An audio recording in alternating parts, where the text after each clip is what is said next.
Aksi nyata modul 1.4 budaya positif bersama saya Yesi Puspitangnirum CGP Angkatan 9 dan fasilitator saya Ibu Yayusri Wayuni dan Ibu pengajar pengerti saya Ibu Lucy Wulandari. Berikut ini merupakan rancangan tindakan untuk aksi nyata saya. Yang pertama adalah latar belakang. Murid tidak suka peraturan karena selama ini jika mereka melakukan pelanggaran maka akan mendapatkan hukuman dan cenderung akan mempermalukan dirinya. Selanjutnya, tujuan aksi nyata. Yang pertama, menciptakan murid yang merdeka dan disiplin diri yang kuat. Yang kedua, menumbuhkan budaya positif di sekolah dengan meyakini nilai-nilai kebijakan universal. Tolak ukur keberhasilan aksi nyata saya adalah terbentuknya keyakinan kelas melalui kegiatan kesepakatan kelas yang dilakukan wali kelas dan siswa. Yang kedua, siswa mampu menerapkan dan menjalankan keyakinan kelas yang telah dibuat.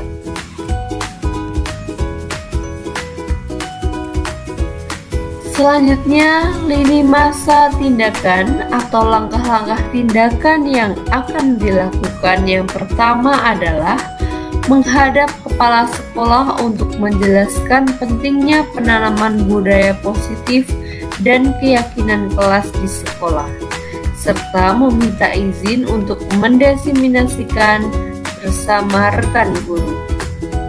Yang kedua, mengumpulkan rekan guru untuk melakukan diseminasi pemahaman materi budaya positif atau keyakinan dan segitiga keyakinan kelas dan segitiga restitusi. Yang ketiga, berkoordinasi dan berkolaborasi dengan wali kelas untuk membuat keyakinan kelas di kelasnya masing-masing. Dan yang keempat, memantau, merefleksi, dan mengevaluasi keyakinan kelas yang telah dibuat. Berikut merupakan dukungan yang dibutuhkan. Yang pertama adalah dukungan dari kepala sekolah, rekan guru, serta murid agar tindakan yang telah disusun dapat dilakukan secara lancar dan menyeluruh. Yang kedua, sarana dan prasarana untuk menumbuhkan budaya positif di sekolah.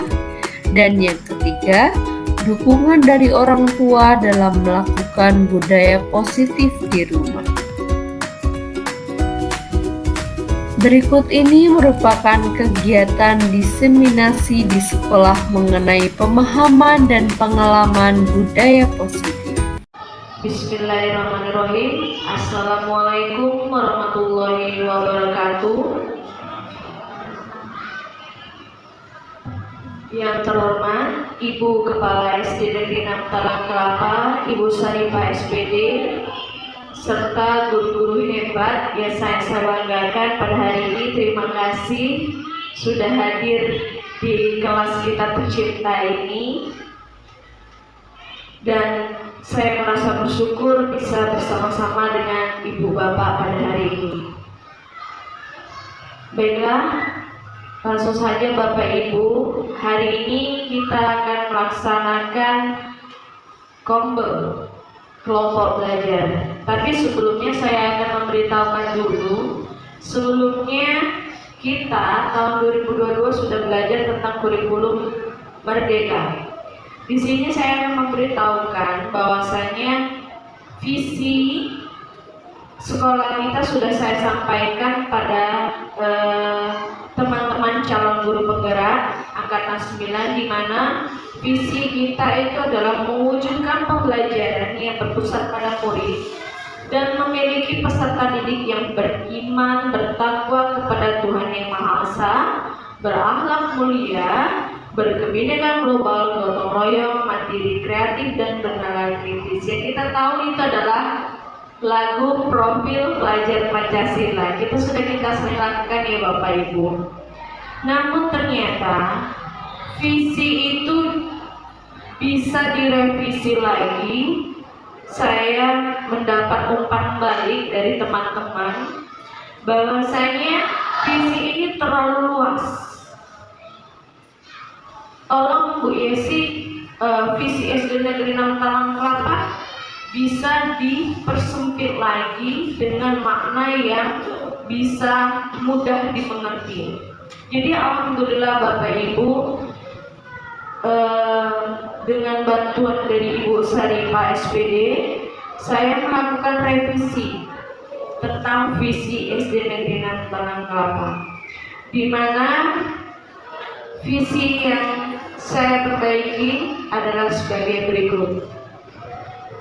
Fotonya berbeda karena waktu itu lagi kegiatan kepramukaan. Namun saya insya Allah bisa mengikutinya karena dengan bantuan Bapak Ibu yang luar biasa mendukung saya untuk mengikuti calon guru penggerak angkatan 9. Bapak Ibu perhatikan, di sini revisi saya yaitu masih dengan berpusat kepada murid. Karena kurikulum merdeka itu kita harus memerdekakan anak, harus mementingkan kebutuhan proses pembelajaran anak. Di sini saya tetap mengambil kata yang pertama, yaitu mewujudkan pembelajaran yang berpusat pada murid, religius, kolaboratif, kreatif, dan mencerminkan profil pelajar Pancasila. Di situ saya sempitkan lagi lagu profil pelajar Pancasila, kan kita udah tahu tuh ya Bapak Ibu, yang saya jabarkan di visi saya yang pertama tadi. Inilah Bapak Ibu, agar kita tahu bahwa visi sekolah kita ini yaitu mewujudkan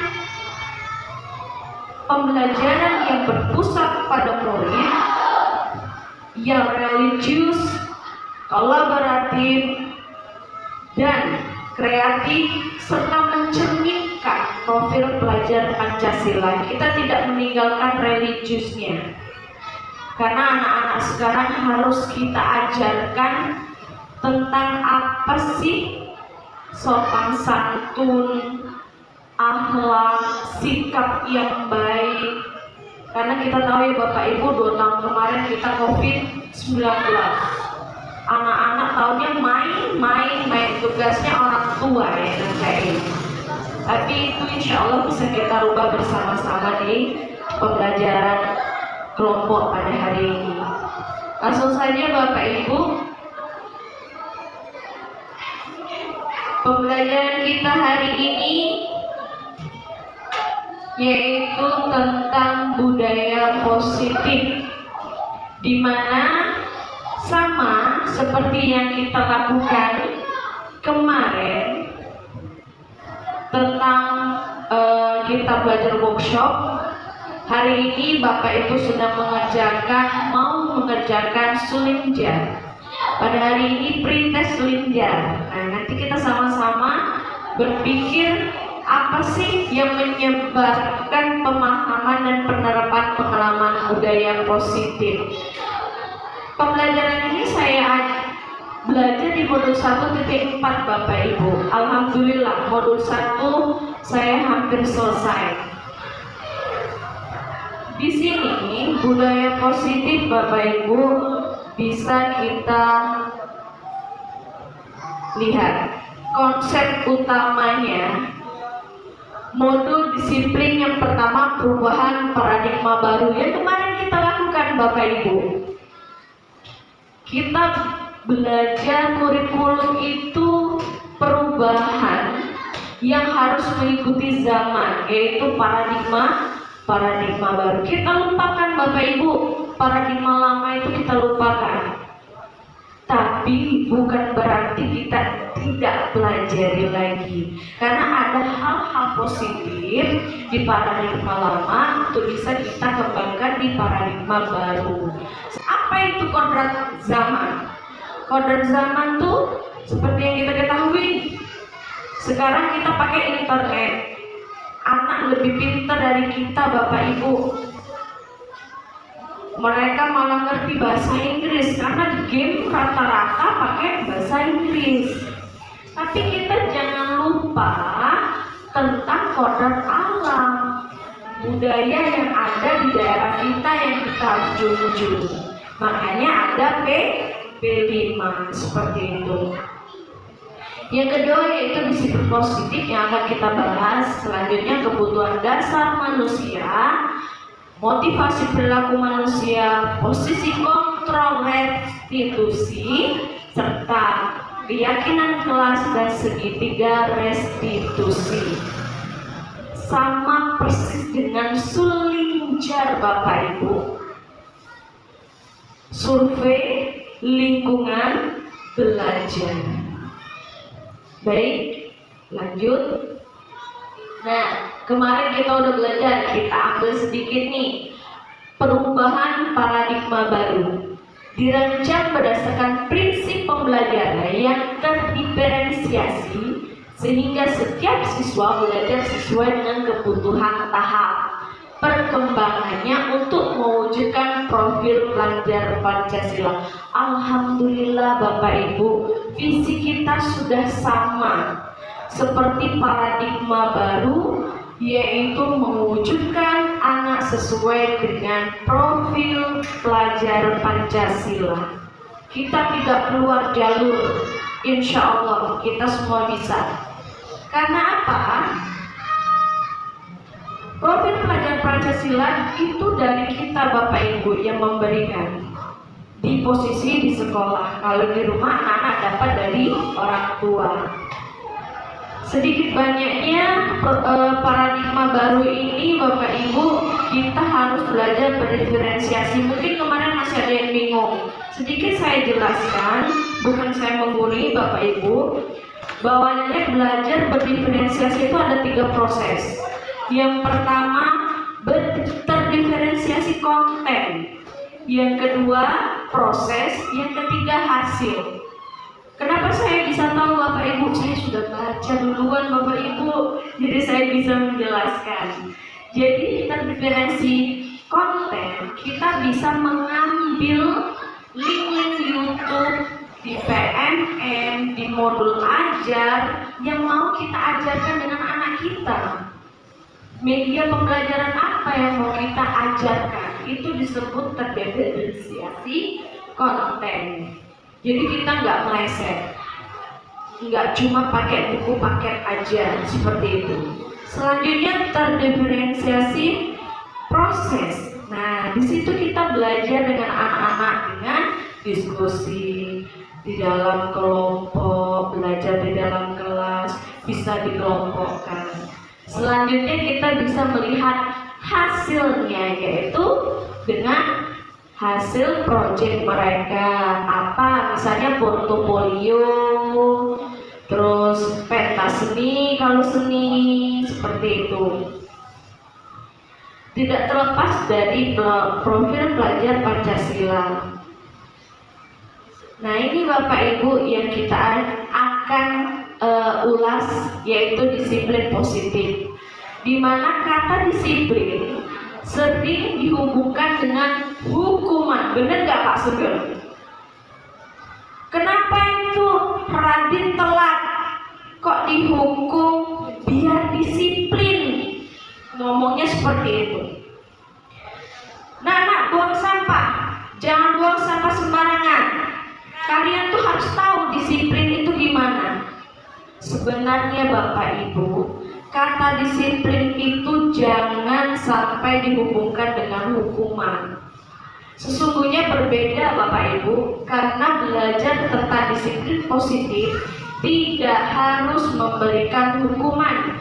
Justru adalah salah satu alternatif terakhir, dan kalau perlu tidak usah digunakan kata disiplin. Saya contohkan Bapak Ibu. Nah, alhamdulillah Radin sudah buang sampah pada tempatnya. Itu merupakan perilaku terpuji.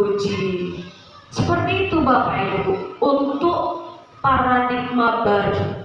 Kita rubah lisan kita sebagai guru untuk memberikan contoh anak-anak kita untuk berbuat lebih baik lagi. Jadi mereka termotivasi untuk melakukannya. Di ada sampah, kata Bu Yesi, perilaku terpuji, buang sampah pada tempatnya. Tapi kalau kita contoh Bapak Ibu, misalnya kita ngomong, buang sampah pada kotak sampah, jangan masing-masing itu saya Bu. Kalau Bapak Ibu nggak mungkin, itu saya. Saya juga masih mengontrol emosi. Tapi alhamdulillah di guru penggerak saya belajar banyak bahwasanya ucapan kita sebagai guru itu diikuti Bapak Ibu. Malah kemana? Ini marah Bu ya sudah lewat baik sampai itu. Seperti itu Ibu. Insya Allah, tapi kalau dengan ucapan kita dengan baik, santun, insya Allah anak kita akan mengerti. Nah, anak buang sampah pada tempatnya kan enak, bersih, seperti itu. Itu contoh kecilnya Bapak Ibu. Seperti yang saya pampang di sini, foto ganteng Bapak pendidikan kita, Ki Hajar Dewantara, yaitu menyatakan bahwa untuk mewujudkan murid yang merdeka, murid harus memiliki disiplin yang kuat dari dirinya sendiri, tidak dari orang lain. Kita nggak bisa Bapak Ibu merubah karakter anak, nggak bisa. Tapi kita bisa menuntun mereka untuk menjadi lebih baik. Seperti yang kita lihat, semboyan dari Bapak Ki Hajar Dewantara, Ingarso Sungtulodo, artinya di depan kita memberikan teladan, kita memberikan contoh. Kita berpakaian rapi, harum, wangi, insya Allah diikuti anak-anak kita. Bapak-bapaknya rambutnya cepat, insya Allah anak-anak putra kita pun mengikuti, nggak ada yang gondrong. Selanjutnya, Ing Madio Mangunkarso, di tengah membangun kekuatan dan terus berkarya. Nah, ini peran kita sebagai guru, mencetak generasi anak dengan kita selalu menjadi teladan. Dan yang terakhir adalah Tuturi Handayani. Seperti ketahui, kita walaupun di depan, kita tetap di belakang mereka selalu memberikan dorongan, memberikan motivasi mereka untuk menjadi lebih baik. Inilah Bapak Ibu sebenarnya dari dulu Bapak pendidikan kita tuh memberikan semboyan itu dengan kata-kata bahasa apa Pak Sugeng ini ya Pak Sugeng? Ingat ini bahasa Jawa, halus ya Pak Sugeng ya? Iya. Sekarang kata barunya yaitu kurikulum merdeka, memerdekakan anak seperti itu. Tapi tidak melupakan kodrat alam. Nah, ini Bapak Ibu yang perlu kita pahami bahwasanya kita itu memiliki kebutuhan dasar manusia. Yang pertama yaitu bertahan hidup. Anak-anak dan ibu guru di sekolah itu memerlukan bertahan hidup. Apa itu? Rasa nyaman, rumah, dan kelas yang sangat kita lihat di kelas kita ini cantik, membuat nyaman anak-anak kita untuk belajar. Terima kasih Bu Eli yang selalu memberikan kesempatan kami belajar di kelasnya. Kenyamanan untuk kita belajar. Selanjutnya kasih sayang dan rasa diterima. Nah, ini kita juga sebagai guru harus memberikan kasih sayang dan rasa diterima kepada anak. Tidak boleh membeda-bedakan. Oh, itu cocoknya Bu Misor, kasih nilai besar. Enggak Bapak Ibu, kita samakan, kita korbankan untuk berjuang menjadi sama-sama berjuang untuk memberikan kenyamanan dan kasih sayang untuk anak-anak kita. Selanjutnya yaitu penguasaan atau kebutuhan pengakuan atau kemampuan. Di sini kita mampu mengeksplor diri kita, Bapak Ibu. Ada penguasaan atau kebutuhan pengakuan atas kemampuan itu. Menurut Bapak Ibu, kita mampu nggak? Misalnya nih, kita melakukan kegiatan, terus kita menginginkan apresiasi atau reward. Itu perlu atau tidak? Lebih perlu. Misal anak kita juara badminton juara 1, kita perlu pengakuan tidak, Bu Penny? Sangat perlu, karena untuk memotivasi anak tersebut. Terus yang keempat yaitu kebebasan kebutuhan akan pilihan. Jadi Bapak Ibu, untuk kurikulum merdeka ini perlu kita ketahui bahwasanya budaya-budaya positif kita itu banyak, namun terkadang kita tidak tahu apakah ini termasuk budaya positif atau negatif. Sebenarnya dari kita sendiri Bapak Ibu, gimana kita memberikan kebebasan anak-anak untuk mengeksplorasi seperti yang kemarin ditanyakan oleh Pak Sugeng, gimana caranya untuk membuat anak lebih kreatif dalam kelas. Pertama jawabannya pasti di diri kita. Bagaimana bisa membuat suasana di dalam kelas itu menjadi lebih aktif dan interaktif dengan kolaborasi pembelajaran, yaitu diskusi biasanya. Bisa di dalam kelas ataupun di luar kelas. Selanjutnya kesenangan Bapak Ibu, kebutuhan rasa senang. Jadi jangan lagi kita guru-guru bilang, misalnya kita jengkel nih. Contohnya Radit itu kan ponakan saya Bapak Ibu. Saya jengkel dengan ibunya. Radit ini bisa matematika. Itu nggak boleh lagi Bapak Ibu. Sama, saya juga belajar. Jadi kita harus membuat perasaan anak itu senang dan ingin kembali terus ke sekolah, belajar bersama dengan kita semua.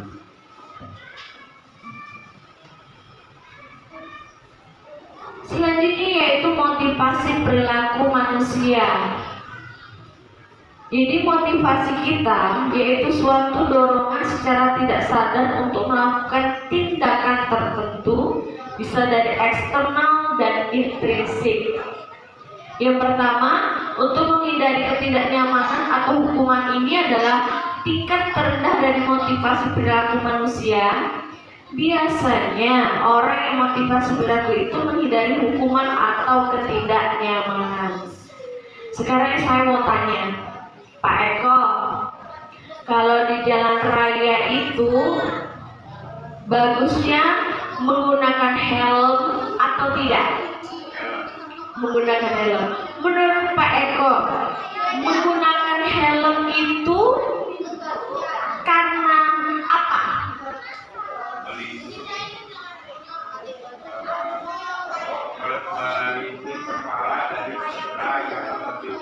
Melindungi cedera kepala. Misalnya kecelakaan ya Bapak, amit-amit ya Pak.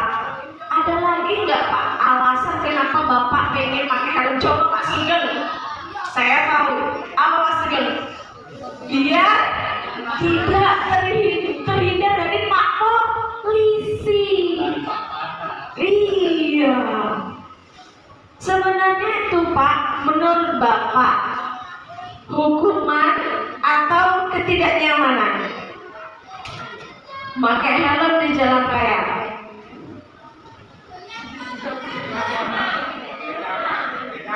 Kenyamanan. Ada ya Pak ya? Jawabannya bisa dua. Hukuman karena takut ditilang. Selanjutnya nyaman agar tidak panas, maka kepala kita tidak bahaya. Nah, selanjutnya yang kedua, untuk mendapatkan imbalan atau penghargaan dari orang lain satu tingkat di atas motivasi yang pertama. Di sini saya bergerak untuk mendapatkan imbalan. Sekarang saya mau tanya nih dengan Bu Yuni.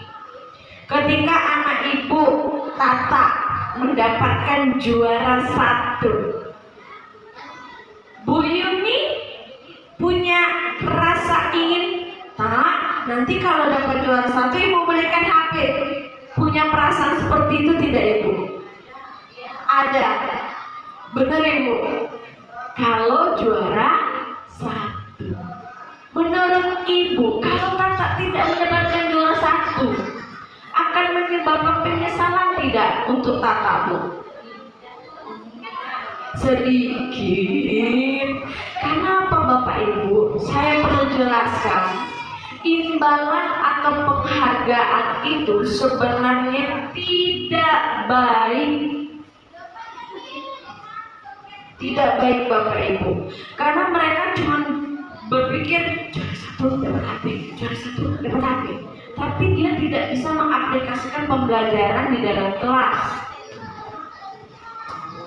Mereka hanya fokus belajar, tapi etika mereka ataupun budaya positifnya mereka tidak tahu. Dia hanya taunya belajar, dapat juara 1, dapat dari ibu aku, dapat HP. Seperti itu.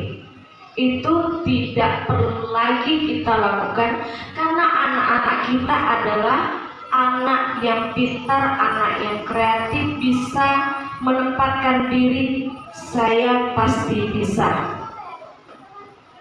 Tanpa harus kita sebagai orang tua, nanti kalau adik pintar, bunda beli HP. Itu tidak usah lagi Bapak Ibu. Kita sama-sama perbaiki yuk, untuk tidak lagi untuk memberikan imbalan atau penghargaan yang bentuknya benda atau reward, kata kerennya sekarang. Selanjutnya yaitu menghargai nilai-nilai kebajikan sendiri. Murid melakukan disiplin dari dirinya, bukan penghargaan. Nah ini Bapak Ibu. Jadi mereka tuh melakukan buang sampah, berarti aku dapat nilai terpuji. Aku belajar pasti aku dapat juara 1. Aku pakai helm karena aku pengen semangat. Seperti itu Bapak Ibu. Jadi kita harus lebih ekstra lagi memperbaiki proses pembelajaran kita. Lanjut ya Bapak Ibu. Oke. Nah, di sini kita lihat biar paham nih antara hukuman dan penghargaan. Konsep disiplin dengan identitas gagal. Sering sekali kita tidak bisa mengerti antara hukuman dan penghargaan. Bisa kita lihat nomor 1. Kalau hukuman itu Bapak Ibu menyakitkan dari ucapan, perbuatan, dan perilaku kita. Kita sering lupa. Misalnya nih, anak kita tidak bisa di dalam kelas itu membaca. Kita marahin. Ini nih cak ini nah belajarnya baca nak kau nih, les tak kau nih. Seringnya Bapak Ibu kita lakukan. Tapi tidak Bapak Ibu untuk sekarang. Itu adalah ucapan yang menyakitkan, itu adalah hukuman untuk anak kita, malah lebih down. Tapi lebih baik kita singkirkan dulu. Nanti ya di akhir pembelajaran temui ibu.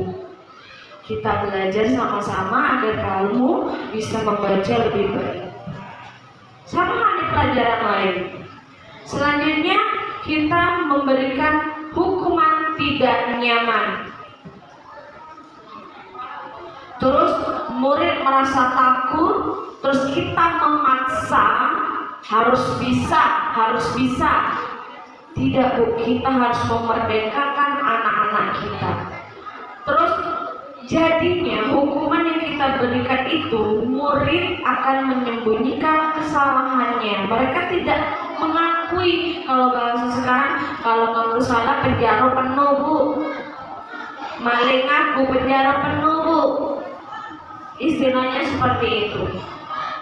Jadi murid pun menjadi rendah diri, tidak percaya diri untuk tampil ke depan. Mereka akan terpuruk, mereka akan merasa introvert, bahasa sekarang nggak percaya diri. Nah, ini penghargaan yang sering kita berikan ke anak kita. Yang pertama yaitu tidak efektif, Bapak Ibu, sungguh tidak efektif. Karena apa bu?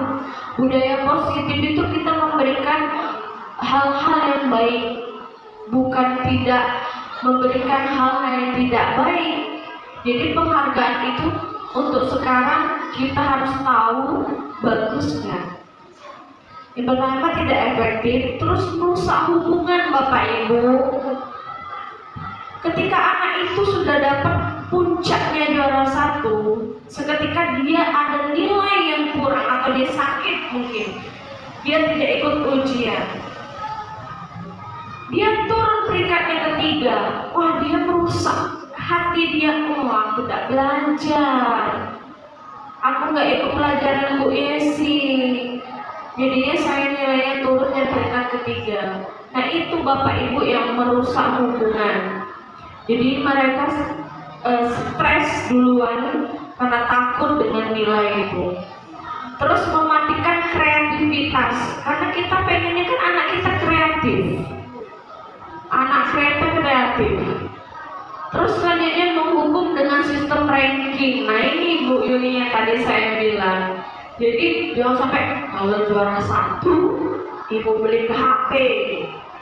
Jangan mematahkan semangat dia karena juara 1 cuma dapat HP baik.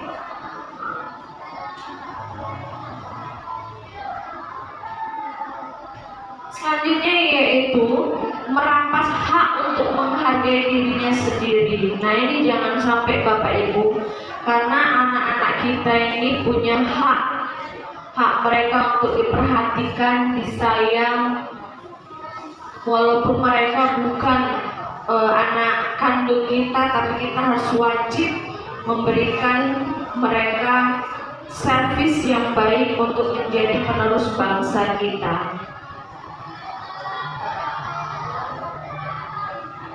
Nah, di sini konsep diri dan identitas sukses. Ini Bapak Ibu yang perlu kita tahu, konsekuensi antara hukuman dan konsekuensi. Sekarang saya mau tanya nih, ya, misalnya di pelajaran PJOK, belajarnya kita sekarang ada di dalam kelas. Kita sama-sama berpikir, kita belajarnya di dalam kelas. Tapi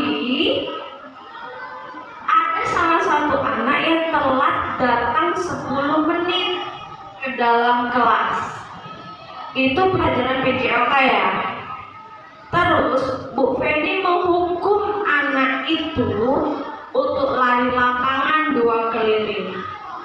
Menurut Bapak Ibu, itu menghukum atau konsekuensi sesuai dengan yang saya paparkan di depan?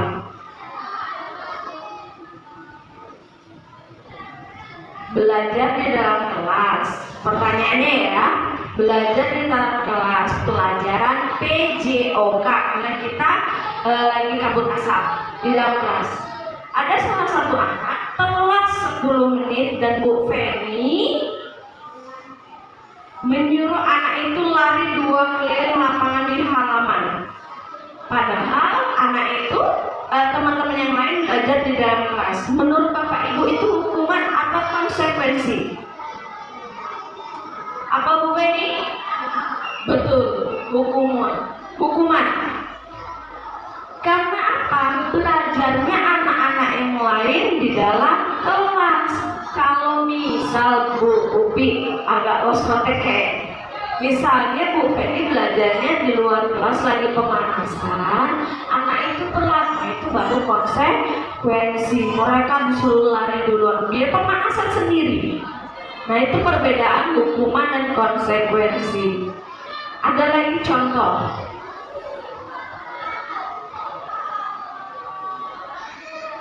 Jam masuk 7.15. Anak disuruh masuk, guru masuk jam 7.15. Anak-anak disuruh masuk jam 8 karena di kabut asap. Menurut Bapak Ibu, di posisi guru itu hukuman atau konsekuensi?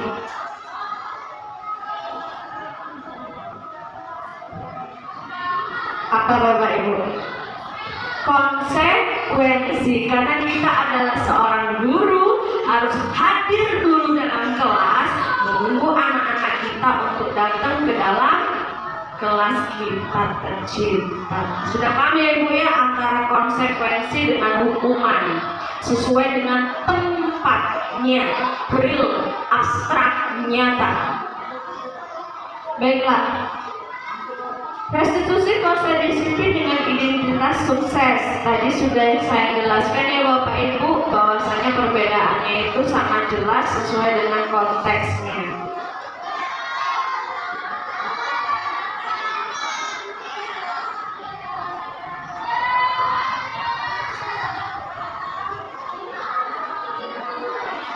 Baik, Bapak Ibu, kita di sini ada 5 posisi kontrol restitusi. Inilah yang harus kita tanamkan di diri kita. Menurut Bapak Ibu, dari 5 ini, 1 penghukum, pembuat rasa bersalah, teman, pemantau, dan manajer. Mana posisi kontrol restitusi kita sebagai guru yang paling harus kita tanamkan? Menurut Bapak Ibu, 1 sampai 5. Memanage, kata Bu Ubi. Betul, sangat betul Bu Ubi. Karena apa? Kita sebagai guru harusnya menjadi manajer, memanage semua yang ada di sekolah. Karena kita nggak mungkin Bapak Ibu, kita jangan sampai kita menjadi posisi kontrol penghukum yang tadi. Lagi seperti itu, jangan. Yang kedua, pembuat rasa bersalah. Ayolah Pak Dio, pajak gawe ke ANBK ini nah. Agi ibu kena marah kepala sekolah pada pajak. Sadar gak Bapak Ibu, itu membuat rasa bersalah bagi ibu. Itu gak boleh. Yang kedua yaitu teman. Ini juga sebenarnya bagus Bapak Ibu, kita menjadi teman biar anak-anak bisa leluasa untuk mengeksplor atau mengkreatifkan kegiatan dia di depan kita. Sangat bagus, tapi harus ada batasannya. Kata kita guru, ya siswa kita digugu dan ditiru. Selanjutnya yaitu kita menjadi pemantau. Ini sangat jauh-jauhkan Bapak Ibu, jauhkan. Saya contohkan, kita ngajar masuk duduk, buka halaman sekian, kita belajar IPAS. Materi apa? Berkembang biak Bu. Oke, buka ya, kerjakan halaman sekian. Bentar ya nak ya, ibu mau keluar, izin keluar kita Bapak Ibu. Nah, di situ kita juga memantau. Kita masuk lagi. Sudah apa belum? Sudah belum? Belum. Oke, itu PR. Kita bahas besok.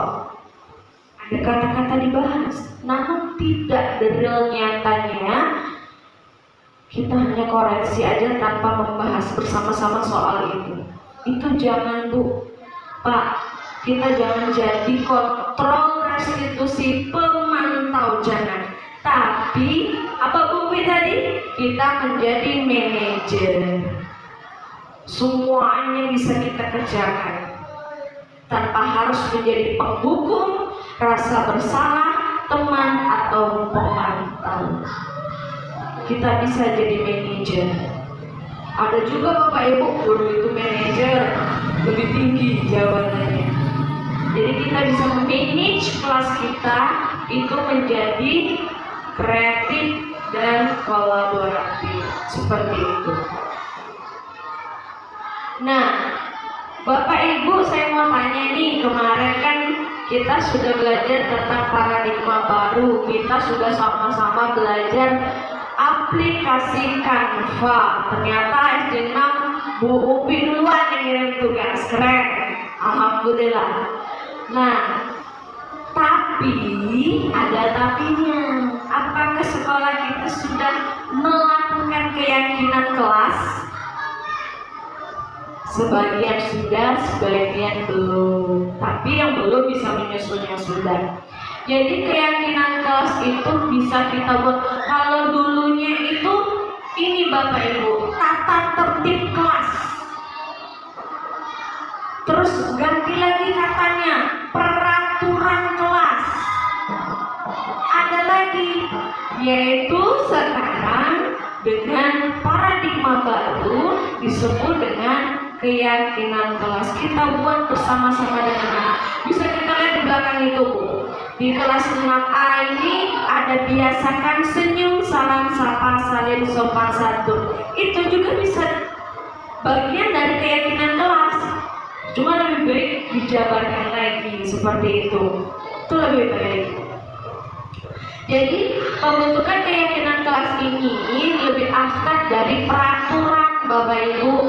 Lebih, kalau peraturan itu kan mengikat ya Bapak Ibu. Kalau keyakinan itu kan dari anak-anak. Kita bisa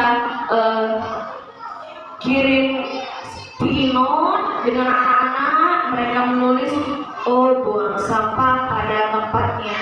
Peraturan apa lagi? Tidak boleh mencontek. Peraturan apa lagi?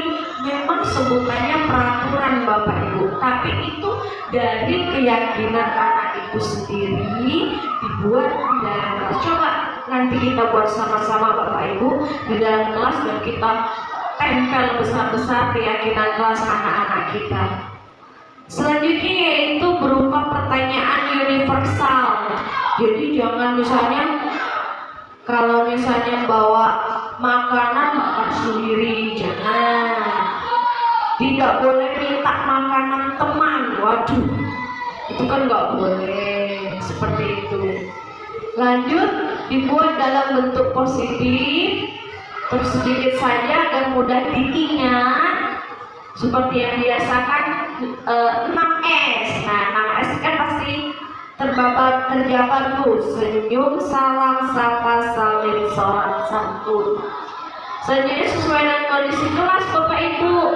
Misalnya kelas kita di ujung, di kelasnya Bu Yunian di ujung sana. Nah, jadi harus sesuai biar mudah. Buang sampah pada tempatnya. Misalnya di ujung sana nggak ada kotak sampah, harus sesuai. Kotak sampah belum ada, kita sediakan seperti itu. Terus semua warga kelas sekolah terlibat saat membuat. Nah, pada hari ini kita sudah melakukannya yaitu kelompok belajar. Kita sama-sama belajar dengan keyakinan kita tentang budaya positif yang sering kita lalai atau lupa sebagai guru. Nah, ini yang menarik Bapak Ibu pada materi pada hari ini, yaitu segitiga restitusi. Saya nggak perlu menjelaskan satu-satu, tapi saya akan langsung mencontohkan. Contohnya ini Bapak Ibu. Ada anak kita berkelahi di dalam kelas. Antara misalnya Keanu dan Andra. Mereka berkelahi. Ada anak-anak lapor dengan kita, jam pelajaran kita ya, ataupun jam istirahat, tapi kita wali kelasnya. Menurut Bapak Ibu, yang bakal Bapak Ibu lakukan ketika mendengarkan aduan itu apa? Coba Bu Upi.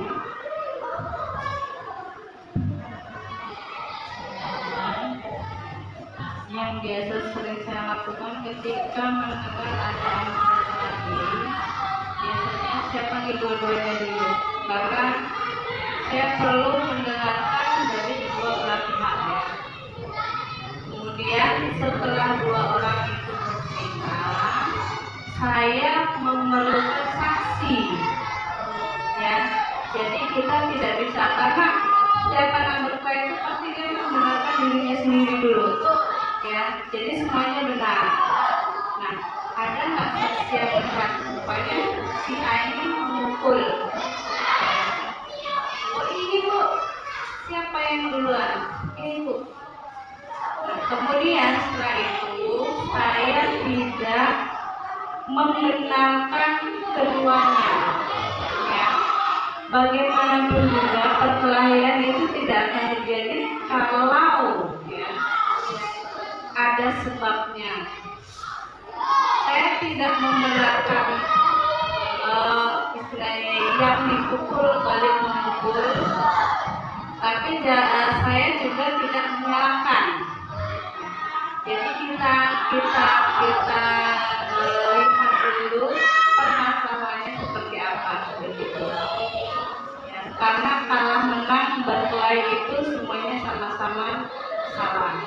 Terima kasih. Assalamualaikum warahmatullahi wabarakatuh. Wah, bagus sekali jawaban Bu Upi. Manggil dua-duanya.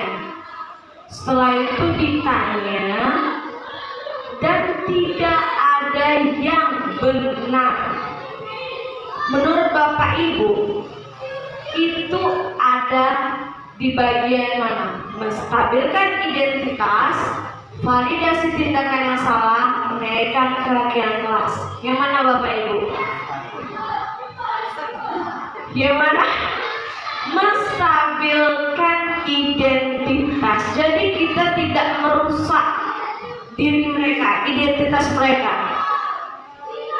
Karena kita tidak perlu mendengarkan aduan-aduan, Bu itu duluan, Bu itu duluan. Tidak.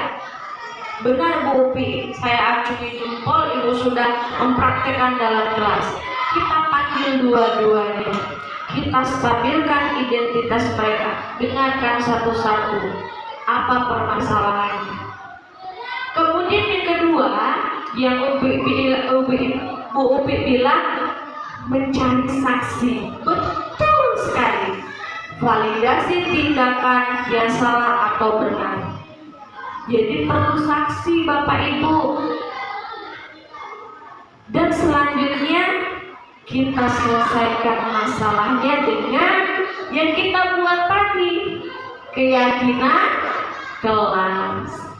Makanya Bapak Ibu, untuk kedepannya kita buat keyakinan kelas kita buat sama-sama dengan anak kita. Sebenarnya sudah kita lakukan ya Bu Upi, cuman nggak tahu namanya itu ternyata segitiga restitusi seperti itu. Saya juga berdapat Bu Upi. Oh, ternyata ini ya selama ini kita kerjakan, kita lakukan dalam kelas, kita sosialisasikan dengan anak, musyawarahkan bahwa perkelahian itu tidak baik, ini itu peraturannya ini sudah. Tapi kita nggak tahu ternyata itu adalah segitiga restitusi. Seperti itu Bapak Ibu. Jadi kita paham ya, mulai luas ya pemikiran kita ya. Ternyata ini pembelajarannya. Alhamdulillah sudah saya lakukan. Nah, di akhir ini terima kasih, salam bahagia dari saya. Tapi sebelumnya gak afdol nih kalau gak ada tanya jawab. Baik, di sesi ini saya buka tanya jawab. Siapa yang mau bertanya, kita tukar pikiran Bapak Ibu untuk kemajuan visi misi sekolah kita tentang budaya positif. Kami persilakan. Monggo. Oke, Bu Upi lagi. Monggo Bu Upi. Banyak anak-anak kayaknya Bu Upi ini. Assalamualaikum warahmatullahi wabarakatuh. Jadi sebelumnya saya mengajar kelas 4C. Anaknya pintar-pintar semua, hebat semua. Cuman ada beberapa anak yang menurut saya itu saya masih belum bisa memahami. Dalam artian ini, salah seorang anak dia ini suka pukul kawan. Saya peringatkan, pukul lagi, ingatkan lagi. Ya, saya diskusi dong sama ibunya ya. Ini tuh kenapa sih anak ibu seperti ini? Kalau seumpamanya saya beri hukuman, saya masih memberi hukuman karena sudah berkali-kali. Jadi nanti dia melakukan sesuatu yang lebih lagi dari itu karena menyangkut anak lain. Kalau dia senang rame, ribut segala macam, insya Allah masih bisa dihandle. Tapi kalau tangan itu yang saya masih belum bisa memberikan sesuatu yang membuat dia itu sadar. Nah, yang terakhir itu benar-benar saya sudah lost control karena dia sudah berkali-kali. Akhirnya saya suruh dia keluar kelas untuk berada di lapangan dan saya ajak ngobrol. Jadi anak-anak saya tinggalkan, saya berdua ngobrol sama dia. Saya ngobrol dari hati. Kenapa kamu seperti ini? Dia nggak jawab. Kemudian saya sebenarnya menyesal ya harus menghukum dia seperti itu. Saya ungkapkan bahwa saya menyesal. Kamu bisa nggak berjanji untuk tidak mengulang lagi? Iya Bu. Tapi tetap ya, dia tetap saya hukum untuk hormat pada bendera sampai pelajaran selesai itu kurang lebih 30 menit. Nah, itu menurut Desi bagaimana penyelesaiannya karena setelah itu dia masih seperti itu. Terima kasih. Wassalamualaikum warahmatullahi wabarakatuh. Waalaikumsalam warahmatullahi wabarakatuh. Terima kasih Bu Upi. Ini membuka mata saya bahwasanya sebenarnya Ibu sudah melakukan segitiga restitusi, di mana tadi kita tahu menstabilkan identitas dia, terus kita memvalidasi masalah apa, kenapa dia melakukan seperti itu, dan menanyakan keyakinan kelasnya dia benar atau salah. Bapak Ibu, menurut pendapat saya yang dilakukan Bu Upi itu sudah sangat baik dan bagus sebagai wali kelas, di mana sudah melakukan segitiga restitusi di dalam kelas dan Ibu sudah memanggil orang tuanya. Benar Bapak Ibu, kita harus selalu berkomunikasi dengan orang tua karena dimanapun mereka itu adalah anak mereka yang tahu mereka. Kita hanya di sini penyambung saja, orang tua sambung seperti itu di dalam proses pendidikan. Bu Upi, saran saya, jika memang anak itu tidak berubah atau masih mengulangi kesalahannya, itu ada di posisi kontrol manajer Bu Upi. kita panggil orang tua dan anaknya untuk menghadap kepala sekolah. Seperti itu. Karena posisi kontrol di sekolah kita ini yang paling tinggi adalah kepala sekolah. Karena kita sudah melakukan segitiga restitusi, ternyata anak itu tetap tidak melakukan kebaikan atau tingkah laku yang baik, masih nggak mau berubah. Jalan terakhir yaitu kita, karena sekolah kita nggak ada bimbingan konseling ya Bapak Ibu, karena kembali ke guru kelas, jadi posisi kontrol yang paling tinggi adalah manajer, di mana itu adalah kepala sekolah kita minta solusi, kita obrolkan sama-sama, berarti antara orang tua, anak kita dan kepala sekolah. Bagaimana Bapak Ibu? Seperti itu. Kita minta solusi karena semuanya kembali dengan kepala sekolah. Mau dipindahkan, pindah kelas, atau masih dengan kita. Kalau masih percaya dengan kita lebih ekstra Bu. Seperti itu. Jadi untuk selanjutnya menurut pendapat saya seperti itu. Kita lebih menuju ke kontrol, posisi kontrol yang kelima yaitu manajer dengan ibu kita, Ibu Syarifah SPD. Seperti itu. Gimana Bu? Oke. Untuk yang lain boleh menambahkan mungkin kalau misalnya ada masukan seperti itu. Gak ada ya? Ada pertanyaan lagi? Ada? Tidak ada. Alhamdulillah. Berarti udah paham ya Bapak Ibu? Alhamdulillah. Baik. Selanjutnya kita akan melakukan refleksi. Nah Bapak Ibu kan sekarang kan sudah melaksanakan sulinjar. Menurut Bapak Ibu, dari 100 soal itu, adakah materi saya pada hari ini yang nyambung dengan sulinjar pada hari ini? Bu Feni, silakan.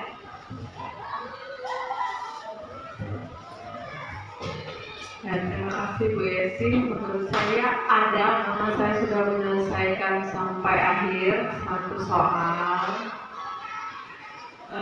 Yang tadi, yang kata Ibu yang hukuman tadi ada, hukumannya tadi banyak sekali ya.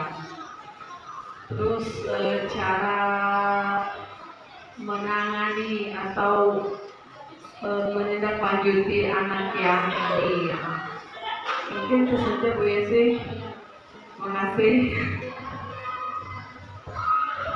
Alhamdulillah, berarti tersampaikan ya Bapak Ibu bahwasanya sebenarnya itu udah lama sudah tahu kita bahwasanya kita tuh tidak harus melakukan hukuman ataupun konsekuensi seperti itu, karena kita adalah guru, gugu dan ditiru. Baiklah Bapak Ibu, inilah penyebaran pemahaman saya tentang penerapan pengalaman budaya positif yang alhamdulillah langsung kita aplikasikan di Sulinjar pada hari ini.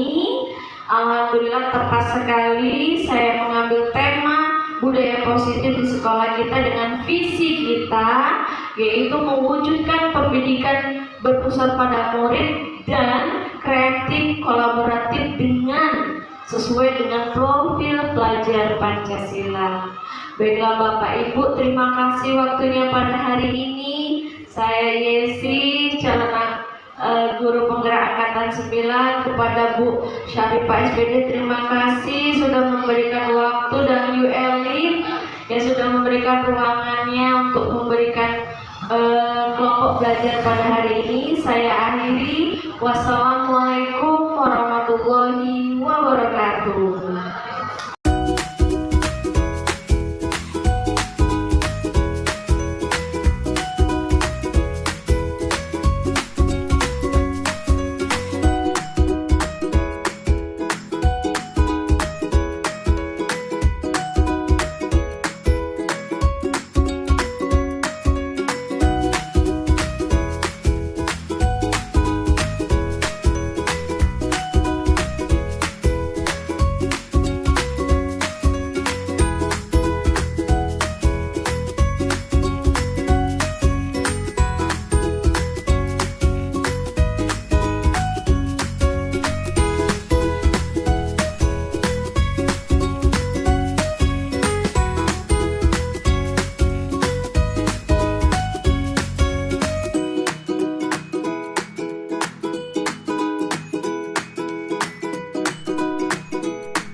wabarakatuh. Perkenalkan, nama saya Hermawati. Saya rekan sejawat dari Ibu Yesi Puspita Ningrum. Hari ini saya sudah mengikuti diseminasi atau hak nyata Ibu Yesi dalam budaya positif. Materi yang diberikan oleh Ibu Yesi sangat menarik sekali dan bagus sekali, sehingga saya sebagai rekan guru dari Ibu Yesi dapat mengetahui budaya-budaya positif yang ada di sekolah. Semoga kedepannya saya sebagai guru dapat menerapkan budaya positif seperti materi yang sudah disampaikan oleh Ibu Yesi. Untuk Bu Yesi, semangat terus dalam mengikuti calon guru penggerak angkatan 9. Semoga kedepannya dapat memberikan budaya-budaya positif lagi dan ilmu-ilmu baru lagi untuk para kami guru SD Negeri 6 Talang Kelapa. Terima kasih. Assalamualaikum warahmatullahi wabarakatuh. Saya Ibu Saripah SPD, Kepala SD Negeri 6 Talang Kelapa, tempat di mana Ibu Yesi Puspita Ningrum mengajar. Saya bangga dengan Bapak Ibu Guru SD Negeri 6 Talang Kelapa yang mempunyai kinerja dan semangat yang sangat tinggi. Khususnya Ibu Yesi Puspita Ningrum yang masuk menjadi calon guru penggerak angkatan 9 Kabupaten Banyuasin. Tergerak, bergerak, dan menggerakkan. Diseminasi pengimbasan yang dipaparkan oleh Ibu Yesi Puspita Ningrum merupakan aksi nyata yang dilaporkan guru penggerak. Mudah-mudahan pengimbasan ini bersifat permanen dan bisa dicontoh dan diterapkan oleh guru-guru di SD Negeri 6 Talang Kelapa, agar anak-anak bisa lebih menghargai dan lebih disiplin yang bisa meningkatkan motivasi giat belajar. Terima kasih saya ucapkan. Jangan putus sampai di sini. Tetap berbagi praktik baiknya di kelompok belajar di sekolah kita. Saya akhiri. Wassalamualaikum warahmatullahi wabarakatuh.